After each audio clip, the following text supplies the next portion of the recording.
So I'm Lindsey Murray. I'm the Executive Director of the Rare Disease COA Consortium, and I'm here with an awesome group of panelists to talk about navigating methodological challenges in rare disease and have lessons from actual real-world case studies. Nope, pushing the wrong button. Typical disclaimer. So we're going to have, this is my introduction, it's going to be real brief, presentations from two of our panelists and a panelist discussion, and then we'll leave time for Q&A. So again, for session objectives, we really wanted to present some real-world examples. It's very easy to talk about the challenges in rare disease research. We wanted to highlight where successes are happening and how this is being used and lessons we can learn to take forward. So I have a great group of presenters here. I'm going to have them introduce themselves, and we'll get going. Thanks, everyone.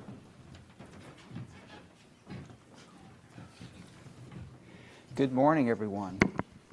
It's so wonderful to see all the faces in here. Wow, what a great turnout. Oh, much closer? Does that work? Oh, usually I yell and scream.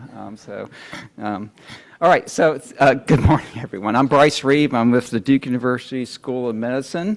And we wanted to start today with a case study of how we've been able to effectively use qualitative and quantitative methodology to design a measure of communication called the ORCA measure in individuals with neurodevelopmental disorders. First, just some recognition that we've received funding for this work through the Foundation for Angelman Syndrome Therapeutics, the FAST organization, the Rett Syndrome Research Trust, as well as IONUS, and of course we've received funding from the FDA, and you'll hear about each of those projects during my presentation.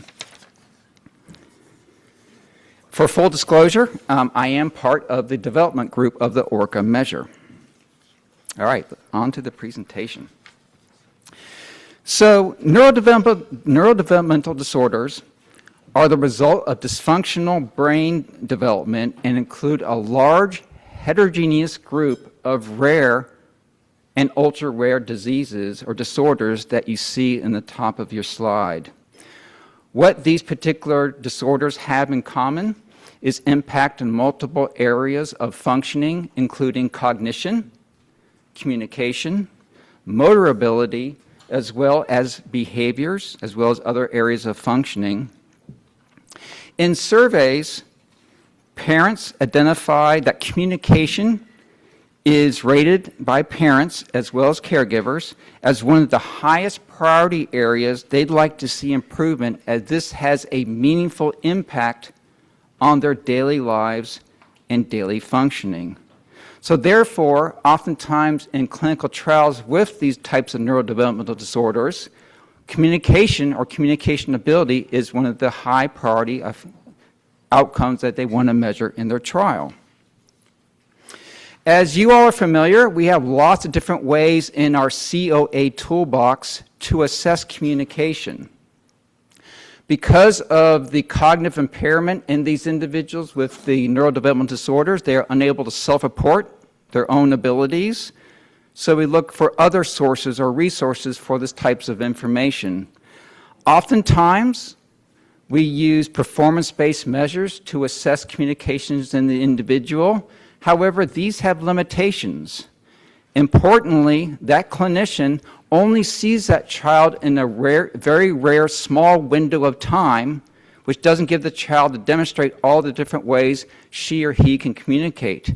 In addition, that individual or child is unfamiliar with the clinician administering the survey, the performance-based measure, as well as oftentimes they're in a setting that's very different from their home. Therefore, we think the best source of information about how an individual communicates is their parents themselves, because they can understand the range and types of communications, and they spend the most amount of time with that child as well. Therefore, we need regulatory grade measures of communication to use in these types of clinical trials. Therefore, we designed the Observer-Reported Communication Ability, or ORCA measure, that has several unique features. The first one is that the ORCA measure can be completed independently by the parent or caregiver themselves, and they can do this privately at a time when they have less distractions. It takes about 15 to 20 minutes of their time. In addition, because many of these populations are often nonverbal, we also include other types of modalities to communicate, including gestures, signs, vocalizations, as well as use of both low-tech and high-tech assistive devices to communicate. In addition, the ORCA can capture routine behaviors of communication, the types of communication the child does almost every day throughout the month, as well as can capture emerging communications, those types of communication the child might just be learning and only demonstrate sometimes throughout the month. The ORCA can actually capture a range of different types of communication. It captures expressive types of communication, such as how the child might seek attention or refuse an object. The ORCA can capture receptive types of communication. For example, how does a child respond to when their name's being called, or how they choose their favorite snack. It also captures pragmatic types of communication, such as how the child might say hello, goodbye, or engage in different types of play, for example, peekaboo. There are existing measures of communication out there. However, oftentimes those are for use by speech-language pathologists to help guide therapy to focus on areas of improvement. However, we have designed the ORCA measure specifically for use in regulatory trials. And so, therefore, we have been adherent to and following the FDA's patient-focused drug development guidance in the design and evaluation of the ORCA measure. Our work started in about 2018 to 2019 with funding from the FAST organization to develop the ORCA specifically for Angelman syndrome. This work started with extensive concept elicitation interviews with communication experts and with parents of children with Angelman syndrome to understand the types and range of communication they observe in their child. We purposely sampled to make sure we had a diverse sample of children, includes of the variant type as well as age of the child, because we know that affects communication. From our concept elicitations we then developed the ORCA measure and went through multiple rounds of cognitive interview to make sure the items are understood as relevant to capture their child's communication behaviors. And then subsequently, we performed quantitative study where we're able to look at the internal properties of the ORCA measure, structural validity, reliability, retest reliability, as well as collect evidence for the construct validity of the measure, how the ORCA relates to other external measures related to communication itself. When we developed the ORCA measure, while it was specific to capture Angelman syndrome, communication Angelman syndrome, we wrote the questionnaire in a way that it could be applied to other types of neurodevelopmental disorders similar in nature to Angelman syndrome. Therefore, we received funding from the Rett Syndrome Research Trust to see to what extent the ORCA measure was a valid reflection of their children's communication. We, again, performed similar qualitative and quantitative evaluation of the ORCA measure in individuals with Rett syndrome. We did find in our concept elicitation, our qualitative phase, that these kids with Rett use much more of head gestures and eye gestures than what we saw with kids with Angelman syndrome. So we did have to make modifications to the ORCA measure to capture those behaviors, including in different types of examples to make it more valid for Rett syndrome. However, a bulk or most of the ORCA measure remained unchanged. Subsequently, we had a unique opportunity to expand the ORCA measure to 12 other neurodevelopmental disorders under a project funded by the US FDA as one of their pilot programs. And as part of expanding the ORCA measure to these 12 other neurodevelopmental disorders, we had an extensive qualitative concept elicitation phase where we interviewed 8 to 12 parents from each of the 12 conditions. So we conducted over 115 interviews in our concept elicitation. What we found as concept elicitation is that we had some of these populations were at the upper end of the ORCA scale. Therefore, we had to add some additional communication concepts such as humor, how a child might express humor or receive humor, as well as how they might tell their parent they're not feeling well or feeling sad. More recently, we just finished multiple rounds of cognitive interviews and hope to start our quantitative phase either in late summer or early fall.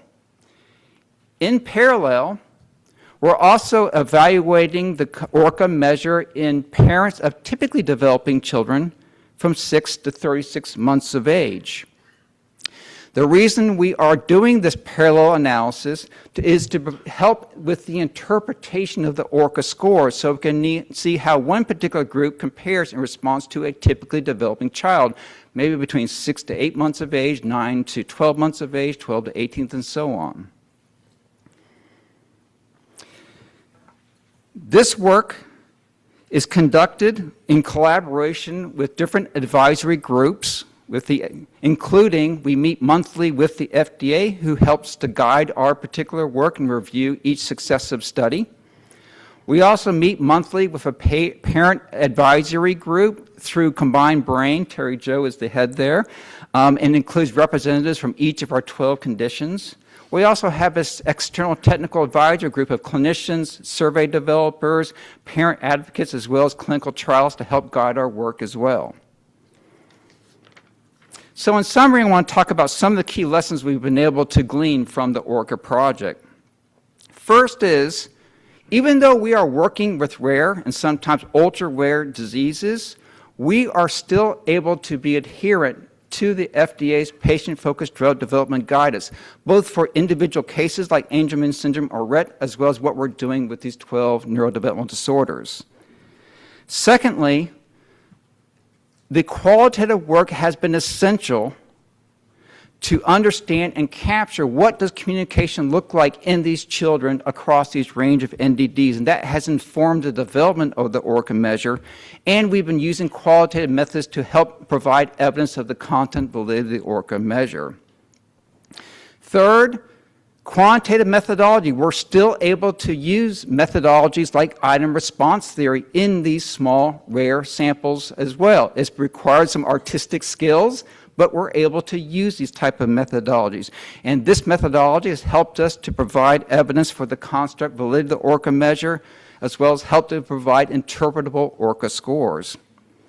Fourth, this project would not be a success without the inclusion of multiple different scientific expertise, as well as the family representatives that's helped to make this project a success.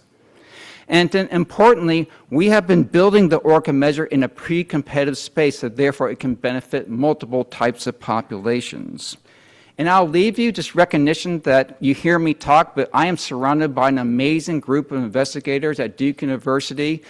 I wish I could talk about how awesome this group is, but they include qualitative methodologists, quantitative methodologists, survey development methodologists, speech-language pathology, neurology, parent engagement, and so on there. So this is what makes a really great team, being supported through an amazing advisory network. With that, thank you for your time.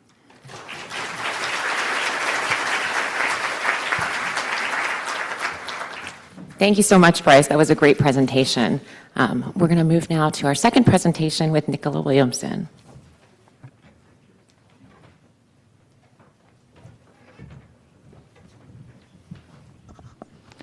Hi, everyone. My name's Nicola Williamson. I'm a patient-centered outcomes research lead at UCB.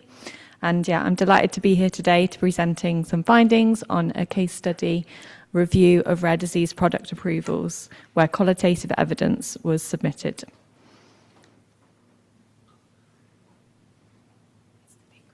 The big one, okay. Here are my disclaimers. So patient experience data generated through qualitative research captures information directly from patients, caregivers, and clinicians about living with a disease. And this includes symptoms, impacts, unmet needs, and treatment priorities. Regulators have increasingly recognized the value of qualitative data in patient-focused decision-making. And this type of evidence is particularly important in rare diseases, where small sample sizes, clinical heterogeneity, and lack of natural history study data can limit our understanding of a disease. Despite this, how evidence is used, particularly qualitative evidence, and how much weight it carries is not always well understood. Therefore, the objective of this review was to examine case studies of rare disease products approved by the FDA and EMA to assess how qualitative data was used as scientific evidence in decision-making. We reviewed rare disease products, and this included small molecules, biologics, ASOs, and advanced therapies approved by the FDA and EMA between 2022 and 2025. In total, 149 products were reviewed, and from these, 18 case studies were identified where qualitative evidence was submitted, but also discussed in publicly available review documents. And these will form the basis of my presentation today. Looking first at the case study characteristics, qualitative data were most often generated direct through patient input. The chart on the right shows the different qualitative methods used, including standalone interviews, screening, exit interviews, as well as focus groups, as well as input from caregivers and clinicians. Qualitative data in the majority of case studies supported secondary COA-based endpoints, and PROs were the most common COA type, followed by ClinROs. Most therapies were small molecule or biologics, and hematology and oncology were the most common therapeutic areas. Across the 18 case studies, qualitative evidence contributed to decision-making in the following areas. Most commonly, it supported identification of the concept of interest to be assessed, but it was also used to justify COA selection, inform interpretation of efficacy endpoints, and contribute to benefit-risk evaluations. And I will focus on these 4 key areas in my presentation. Firstly, in nearly 3/4 of the case studies, qualitative evidence supported identification of the concept of interest. Qualitative data confirmed which symptoms and impacts were relevant and important to patients, relevant from a clinical perspective, and were applicable to caregivers, supporting concept selection. The figure on the right shows the qualitative methods that were used to support concept selection, again, including input from patients, caregivers, and clinicians. And the example shown on the bottom right is taken from a review document illustrating where multiple qualitative sources were used to support justification of the key symptoms to be assessed. Secondly, qualitative evidence also supported COA selection in most case studies. Qualitative evidence confirmed that the COAs measured clinically relevant and important aspects of the patient experience, supporting content validity within the defined context of use. The figure on the right again shows the qualitative methods used to support COA selection, which includes input from patients, caregivers, and clinicians. And the screenshot shows, again, reviewer wording indicating that the COAs being evaluated were considered content valid in the specific context of use. Among these case studies where qualitative evidence supported COA selection, reviewer comments were also made regarding the methodological approach taken. It's important to note that the qualitative evidence was still reviewed in decision-making and the products were still approved. In the example on the left, qualitative patient interviews were conducted to evaluate content validity of a PRO in desmoid tumours. Comments noted that the response options and recall period were only debriefed once at first appearance only and were not consistently queried across instructions and items. In the example on the right, input was obtained from patients from various sources supporting the relevance of a ClinRO in generalized pustular psoriasis flares. However, no input was obtained from clinicians to evaluate the clinical relevance of the CLIMRO. Therefore, it was unclear whether the CLIMRO was well understood and interpreted appropriately across clinicians.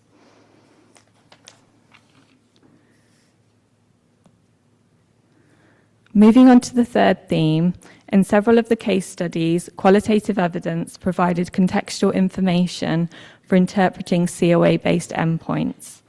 Qualitative evidence from patient exit and caregiver interviews indicated that improvements were observed in symptoms and quality of life following treatment.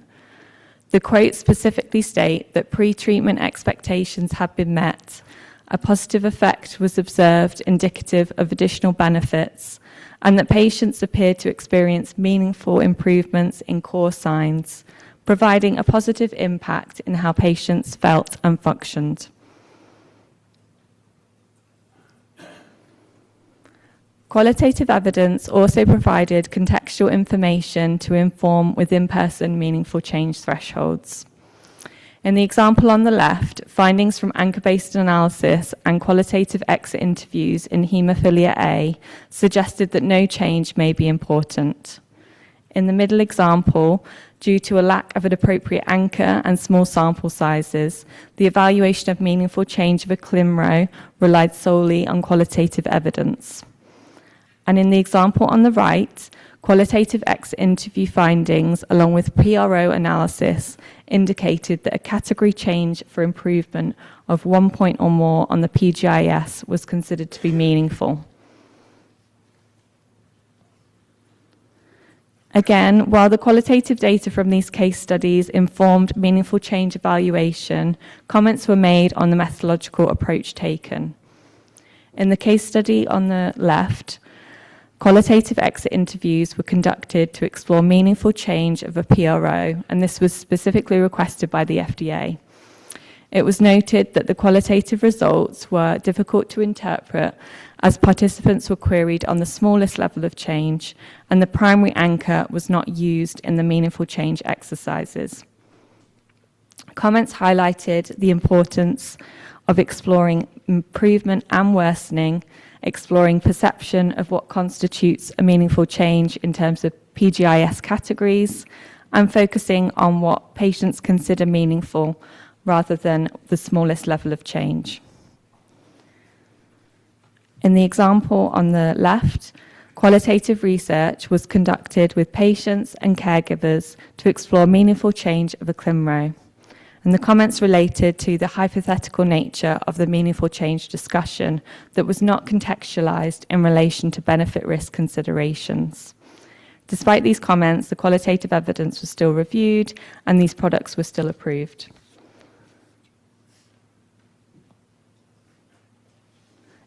In 2 additional case studies, the FDA explicitly noted that qualitative data would have strengthened interpretation of meaningful within-patient change, as small sample sizes limited interpretation of anchor-based analysis, highlighting the value of qualitative evidence.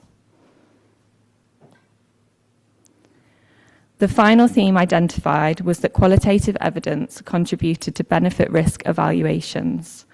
Patient testimonies from qualitative exit interviews were described in benefit-risk sections of review documents, providing supportive evidence of patients feeling better, positive perception of treatment, and that improvements were considered meaningful. In summary, qualitative evidence is being reviewed and considered by regulators in rare disease approvals to identify concepts of interest, justify COA selection, and inform interpretation of endpoints and benefit-risk evaluations.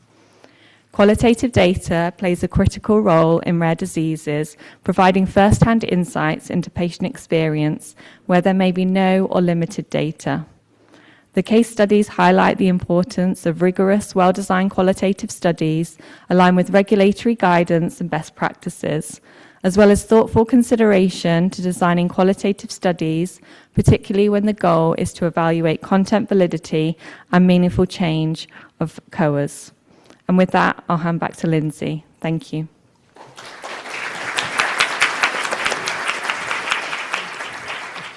Thank you so much, Nicola. These presentations feel a little bit disparate, but really I think come together in really highlighting how creative we have to be in rare disease research. So I'm going to start the panel discussion and ask, one key theme that emerged today was the importance of integrating both qualitative and quantitative research. And I'm going to start with Terry Jo. I wanted to ask you, how have you seen qualitative and quantitative methods really complement each other?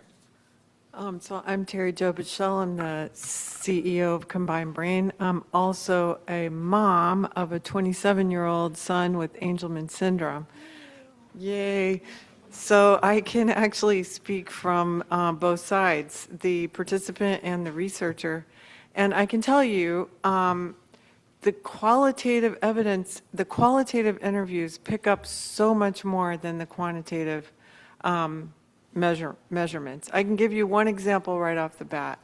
So my son is in the open label extension phase of a clinical trial, which is a miracle, and I'm so happy about that. And he is at the age with Angelman syndrome where with natural history, we usually see this gradual loss of skills. It starts when they're teenagers and they start to lose skills. It's not a big regression, it's not dramatic, it's just a gradual loss. But at 27 years old, he's actually gaining skills. It's not dramatic, it's very gradual, but it's a different trend than we saw before or that we should have seen based on the natural history. Here's an example. With the motor skills quantitative assessment measures, it might not show this, but qualitatively, let me tell you, people with Angelman syndrome are known to need help with activities of daily living for their entire lifespan. Really 100% help or 95% help with everything. My son is taller than me, he's heavier than me. I'm getting old, and it's kind of hard to handle him when he's slippery and wet and get him into the bathtub and get him out of the bathtub. But he has now developed the skill of reaching across the bathtub, holding on to the safety bar, stepping over the edge of the bathtub, and lowering himself down into the bathtub. He's getting into the bathtub on his own. I stand there incredulous next to him while he does that. But better than that, he's mastered the skill of getting out of the bathtub when he is really slippery and wet, grabbing the bar, stepping over and stepping out and sitting down so he can get dressed. These are not picked up by quantitative measures, but these change. This is a safety issue, both for him and me, and it's a big deal for how we function and survive. That can only be picked up by qualitative measures. Thank you, Terry Jo. I think that's just such a great summary of, really where you're getting real life changes that don't always get picked up on the COAs that we use in these clinical trial programs. Sue, did you want to add anything? Sure. I think, hi, and I'm Sue Vallow. I'm from Agios. We work on rare diseases and mostly in hematology, but I've had the experience where I've used both qualitative data and quantitative data complementarily. They're often used to help interpret the PRO data and also for meaningful change analysis. So we're often asked to understand, well, what is the level of change that is meaningful even on the patient global impression of severity, or anchor in a study, for example. And so if we're going to be using a one level change, we need to show that. So that's only done with qualitative data, and it's helpful to do that with in-trial interview data. So another way another way to use it, and it's actually very helpful in communication that we found, is to show the PRO data alongside of qualitative data, exemplary quotes from the exit interview data, for example, where we've shown meaningful change, especially when a drug works, where you could see that that there's meaningful changes. It could be a beautiful way to kind of complement each other. And coming from a PRO nerd, that's really, I feel like it's a beautiful way to show the data together. Thanks so much, Sue. I think those are great examples of how we can really leverage both of these methods successfully in clinical trial programs. Can I have one quick? Absolutely. Yeah, I agree, of course, with the comments overall. As I just demonstrated, we use qualitative and quantitative methods, and the analogy I like to use is the quantitative data in a longitudinal study is sort of like a black and white sort of scale. You can see how the child or the group is going up and over time.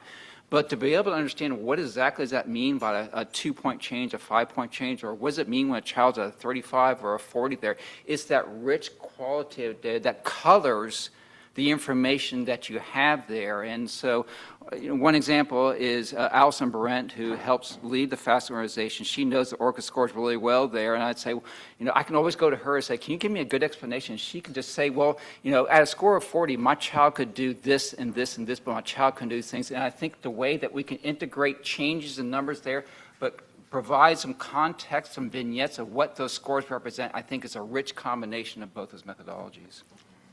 No, I think that's a great point, Bryce, and I think reflects kind of what we were talking about yesterday around the meaningful change thresholds.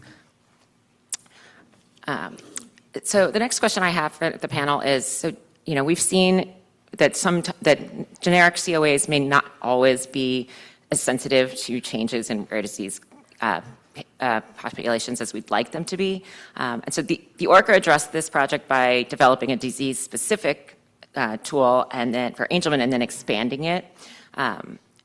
So I'm curious to hear from you all what lessons can be learned from the ORCA and how do we carry that forward? So I guess for us, we had the pleasure of being on the investigator team, so now it's my other hat. And it was fantastic to learn that 12 neurogenetic disorders are not equal. There were big differences in the spectrum of abilities between disorders and then big differences within disorders.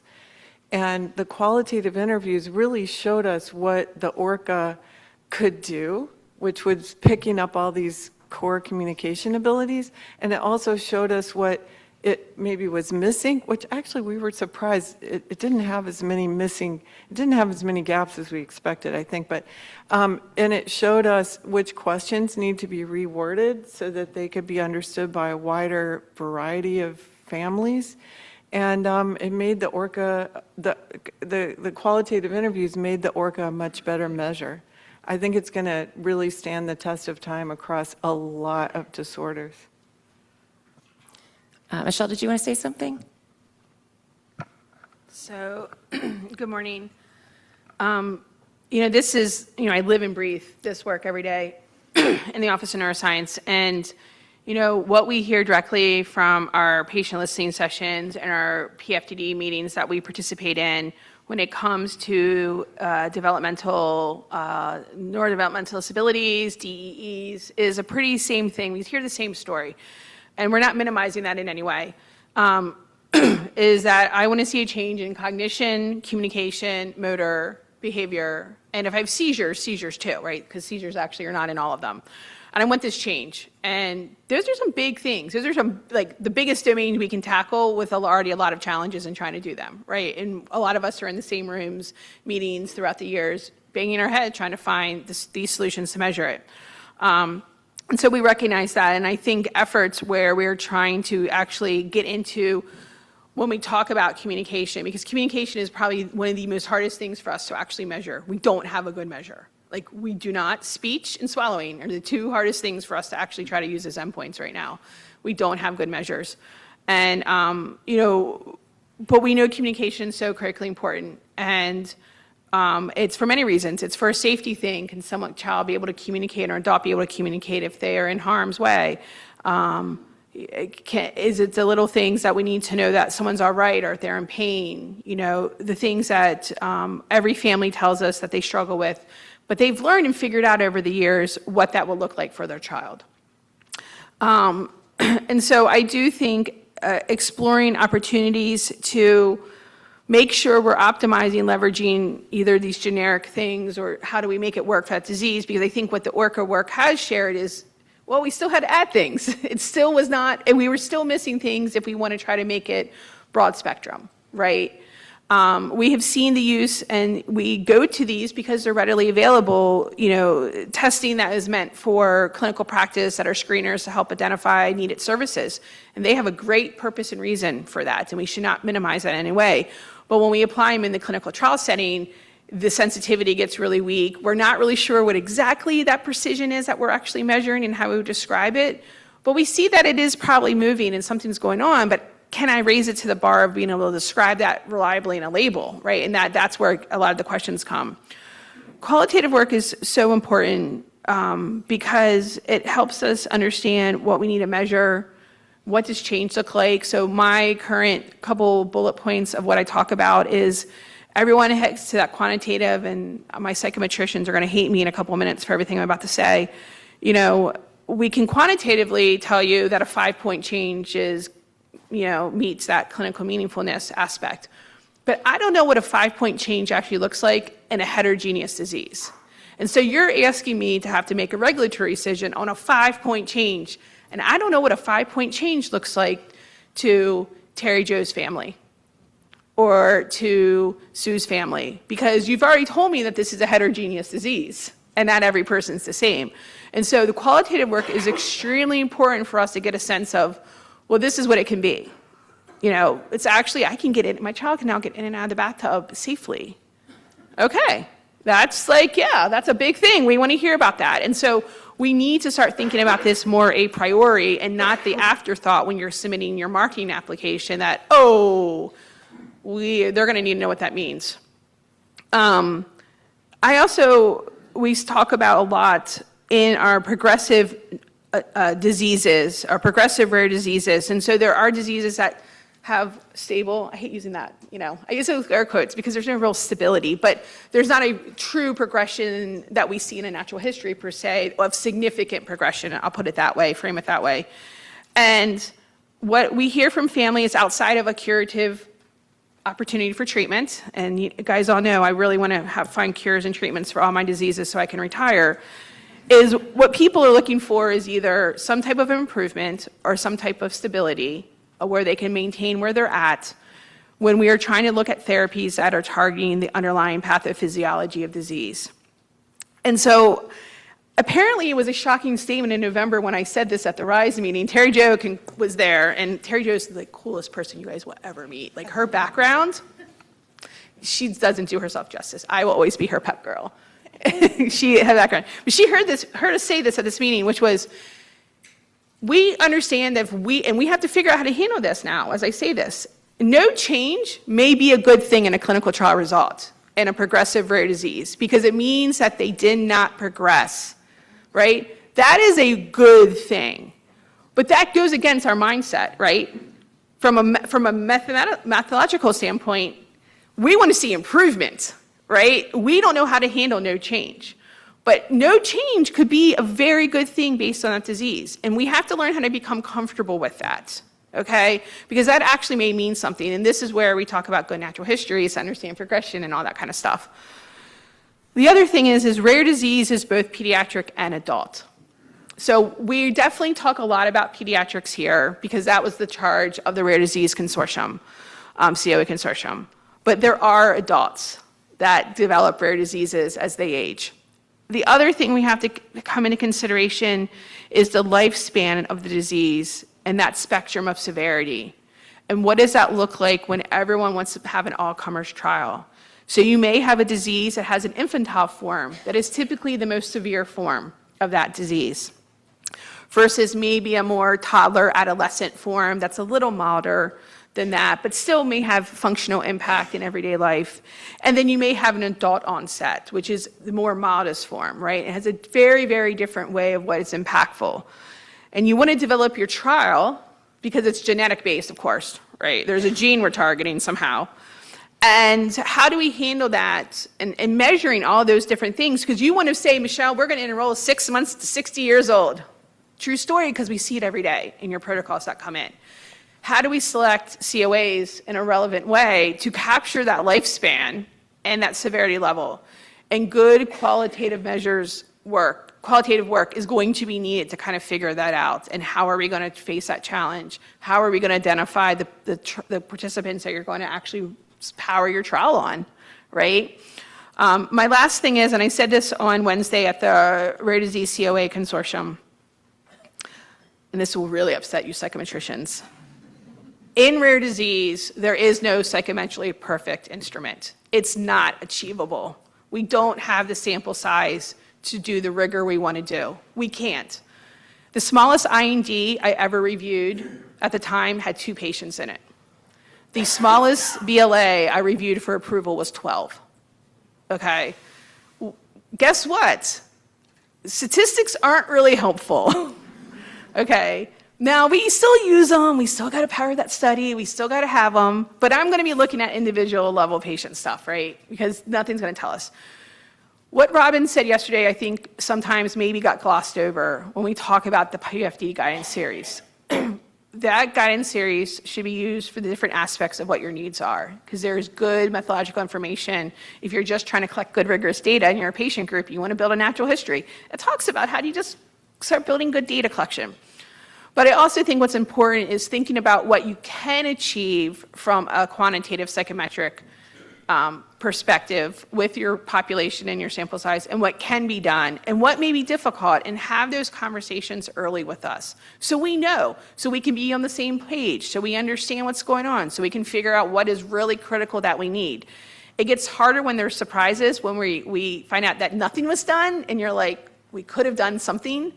So always do come talk to us about that so we can really think it out with you. So that's what I got for you, Lindsey, about my thoughts about rare disease and COAs and my everyday ponderings in my office. Thanks, Michelle. I'm just going to leave it to you. You can moderate the rest of the session. I think, Nicola, from your presentation, there wasn't a lot of cases in the review documents that we looked at that we only had 18 out of the 120-something approvals that we were looking at. So I'm curious from you and Sue's perspective, how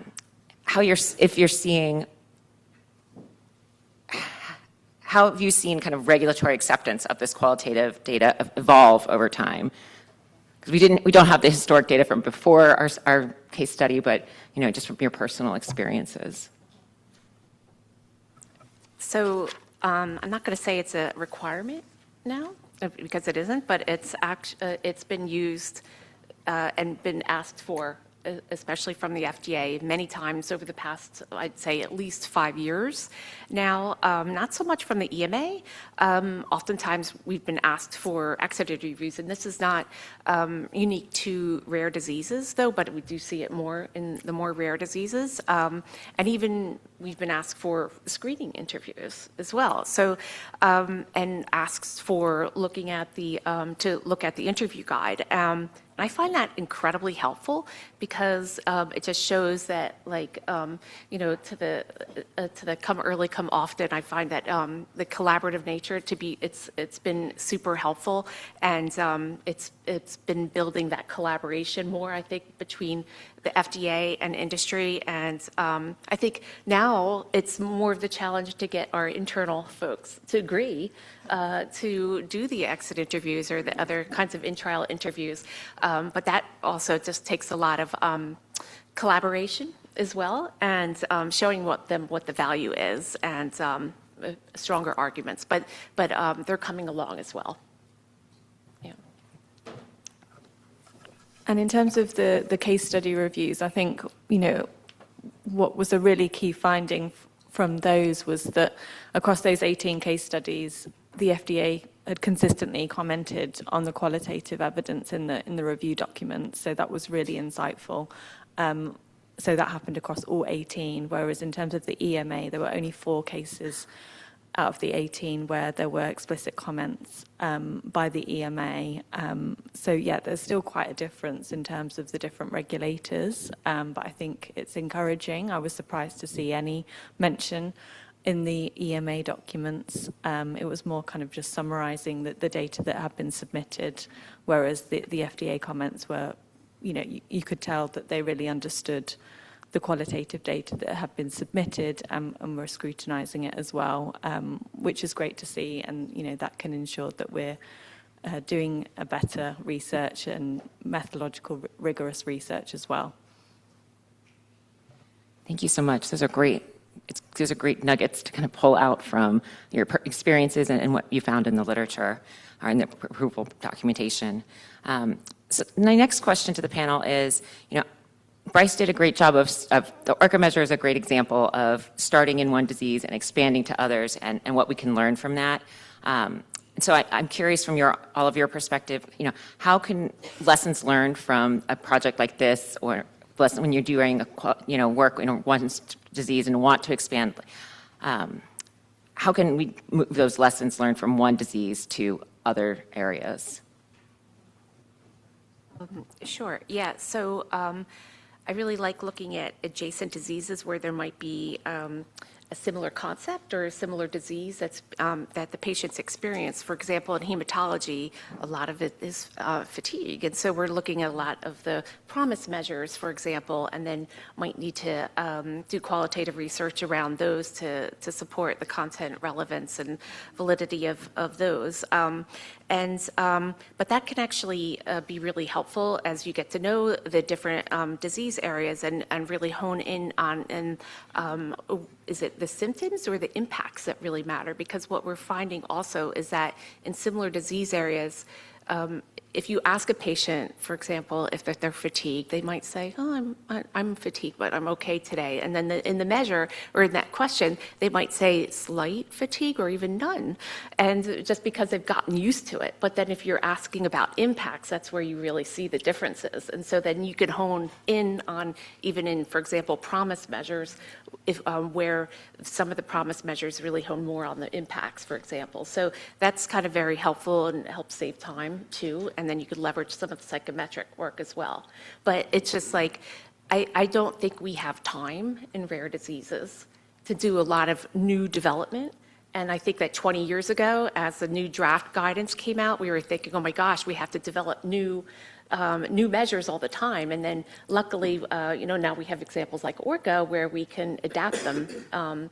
And so it saves a lot of time because with all the truncated development programs that you have in rare diseases, you just don't have time to do any of that. And despite good planning and all that and all the PRO gymnastics we're doing, we can't do new drug or new COA development. So adaptation is the way to go.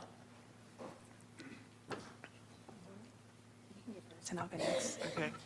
So this is a case of see one, do one. I have to thank Tom Wilgoss, if he's still in here, for teaching me about conceptual models. Thank you very much. When we launched COMBINEDBrain, we did qualitative research to establish conceptual models of our initial 20 disorders. And we found that, surprise, surprise, one of the main issues besides communication, which was number one of the other issues was toileting abilities. A lot of families told us that they would accept a very risky gene therapy if their kid could learn to go independently to the toilet. It would change everything in their lives. We realized there was no actual COA for toileting abilities. So we copied everything we learned from the ORCA and created, and we adapted another measure that had been used for Hunter syndrome, but it was very Hunter specific. So we copied the ORCA, adapted the or TESS, that's the brilliant, very imaginative name we thought of, Observer Reported Toileting Ability Scale, copying the ORCA all the way through. And we assessed through qualitative interviews all the different steps that it takes in toileting. And some of you may be familiar with using the toilet, and so you may actually know, but you may not think about all the steps that are involved. You have to recognize that you have to go to the bathroom. You have to communicate that need to somebody, even if it's your teacher, even if it's your mother, if it's your caregiver. You have to get yourself to the bathroom or get someone to help you get to the bathroom. Then once you get in there, there's the whole lift the lid, remove the pants, sit down. There's a lot of steps involved in going to the bathroom. And any of those steps, an improvement in any of those steps can be a major improvement in quality of life for people who are taking care of people with rare diseases and people with rare diseases. So we created that. Thank you very much, Bryce, for teaching us everything we know about that. It has now been through its first stage, its second stage, and it's ready for primetime launch later this year. So, Terry Jo, now I don't know where I was going with my comment, but, oh crap, I really don't know. This cognitive fog of grief is legit, and I'm like, Sue, what did you say first? I'm legit, I totally forgot, but it was a good comment I had. Oh, I was talking about not really having to start from scratch. I got it, thank you. Modifications. Don't be afraid of them, please. Sometimes we have to do mods. We sometimes have to make modifications or adaptations to something that may work because we can't do it. And that shouldn't scare us. You shouldn't come and force us to accept something that may not actually capture your treatment effect. I have a rare disease in our office, and the sponsor has a scale they keep on wanting to push us on. And there is a couple items that do not provide the item response spread that is actually going to meet their needs based on the inclusion criteria of the severity of their patient population, right? So they may miss something potentially, right? They could miss a treatment effect because they're some of those questions, someone may already be at ceiling and have no way to show improvement because based on their qualitative work is suggestive. And I think if we're suggesting modifications or you have identified that they're needed, this is that early and often example here. Because come talk to us so we can talk about what are the critical things we need you to do to either confirm something or run something again. What is the sample you can do it in? When is it going to happen, right? We don't have a lot of opportunities in our rare disease space to do things, so we have to maximize the time we do have. So don't let the potential need for a modification hurt your desires to find a better way to measure a very important concept in your trial. If it may take a little bit more money, we need to think about it more thoughtfully into that approach. Sometimes that is actually what may make or break something. And so instead of trying to pigeonhole, the round hole in the square peg scenario, let's actually try if we can make it better, everything doesn't have to be de novo, but modifications may be the way to go if appropriate. Thanks so much. In the interest of time, I want to open it up now to the floor for Q&A.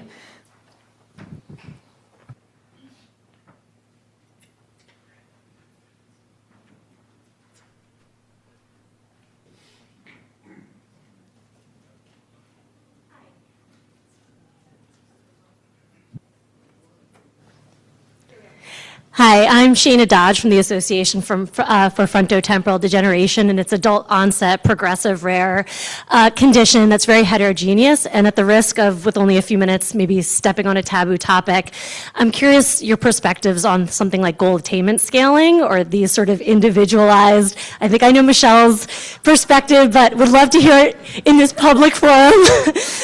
Just curious how that can bridge some of these issues between like Terry Jo's example that probably isn't going to be captured on any, off-the-shelf COA. I will become the most hated person here. I'll take the heat off DCOA for a moment. Hi, Shana. I'm going to remember this question for later. Okay, someone also got me this yesterday, and I know it is in our guidance and talks about it. I think people forget to look at the considerations and the pros and cons and what you need to think about. This comes in a lot. We are asked about this a lot, and I've seen it I've been at FDA since 2014, and I don't think we have the same thoughts. Goal attainment scaling is great for its utility in clinical practice. It makes so much sense for PT, OT, therapy goals, right? Because you're working towards something. Where it gets challenging in the implementation in a trial, and we have not seen success, I mean, that's the other piece, is how do I, in a heterogeneous population, build in the standard and rigor of collecting something that I can make a broad enough statement that there was a meaningful change. And so it isn't as simple as, well, everyone got their individual goal. It's how do I interpret this? How do I write about this? How do I make sure that actually that was meaningful? So for example, let's say someone's going to increase 50% in walking ability. I'm making this totally up, right? Well, that's going to look different for each person based on what their baseline capabilities are. And so for someone, it may be a really short need to hit that. And for some, it's really big. And how do we handle that? How do we handle the interpretation? How do we handle the standardization, the implementation of it in a way? Does this make sense? And I think it comes down to why is this the rationale that's needed too? What is the problem why we can't use other things, modalities? I mean, we are a bunch of brainstorming scientists left and right who constantly think outside the box. So I think, we may think there may be a better way to do something. And that is often coming from our experience that we see internally from all the other diseases we work with and not just your disease, right? We are pulling that experience from other diseases. I know it is mentioned in the guidance. I have my own feelings about that because I think it got confused. No, I think it came off as a confusing thing, right? People thought we were like, yay, and it's like, well, there's still some caution with it. We like to explore novel approaches and methodologies to collecting data, particularly in things. But often if you're hearing caution with us, it's because we have not seen success. And we're telling you about where we've seen the pitfalls actually, and what are those things. So I don't think we're there yet for it. And I think we need to think about how do we overcome that. And again, based on this rationale approach, why is the other approach just not there, right? Also, I'd like to throw in, because I would be remiss because I'm in a clinical division, what is your drug supposed to do? Okay? And if I'm talking about a symptomatic therapy, that is a very different COA approach than if I'm in a progressive disease and I want to stop slow progression, keep me in the same, although I know in FTD, staying in the same state is not a desirable thing that community wants. That is going to also impact. So again, I take being the most hated person in the room on this question, but there is some thought to it. And again, there needs to be this thoughtful conversation with how do we really think how we can leverage that. Okay, so I saw another hand over here. I'm not sure who's holding the mic right now. I can't see. Hi, this is Lily Gerard, FDA. Michelle, when you mentioned psychometricians, but that's how we feel sometimes, sorry. Psychometricians, I assume you're not talking about us, because, I actually agree with you. I just want to make a comment that I want to emphasize, what you have heard from many of my other FDA colleagues, that development, of these COA tools, et cetera, is not really a rinse and repeat, right? And our psychometricians and reviewers take the science and apply a lot of nuanced thinking, and we do that on a daily basis. You don't see it, but trust me. We recognize, the challenges with rare disease, especially, these ultra-rare disease, sample size, heterogeneity, and, and I've said this openly in, the COA meetings and formerly known as the PRO meetings several years ago, that is extremely important to collect, good qualitative data. Because as you saw from, the presentation slides earlier, there were some quotes that said anchor-based analysis, quantitative anchor-based analysis, had challenges. So that's why we had to rely on, or in addition, rely on the qualitative data. That's how important it is. I think the point is that, we're not looking for the perfect instrument. We know that. When you got a sample size of 10, what kind of quantitative analysis do we expect to do, right? So we're not looking for instruments that have every measurement requirements box checked. What we do want is well-defined, So we get drugs out there that patients can use that actually will be beneficial to them, and not because it was drummed up for popularity. And going back to some comment that I made yesterday about rationale-based, give us the evidence, justify why you think this approach is better. What other approaches did you consider? Tell us what you plan to do. So I'll leave it there, and I'm not going to get into the goal attainment. That's you, Michelle. Okay, I see we have 10 seconds left, so I guess I'll wrap up the session and end on time. So I think, this has been a fantastic discussion. Thank you all so much for the really robust and outside-of-the-box thinking. I think, what we've really heard in this session is that creative, flexible, and complementary and scientifically rigorous methodologies are really needed to address some of the measurement challenges inherent in rare disease trials. And that, I think that qualitative research is really increasing in importance in rare disease trials to really help make regulatory decisions and provide insight into what's meaningful to patients. And so thank you all so much for your discussion today, and let's give the panelists and presenters a round of applause.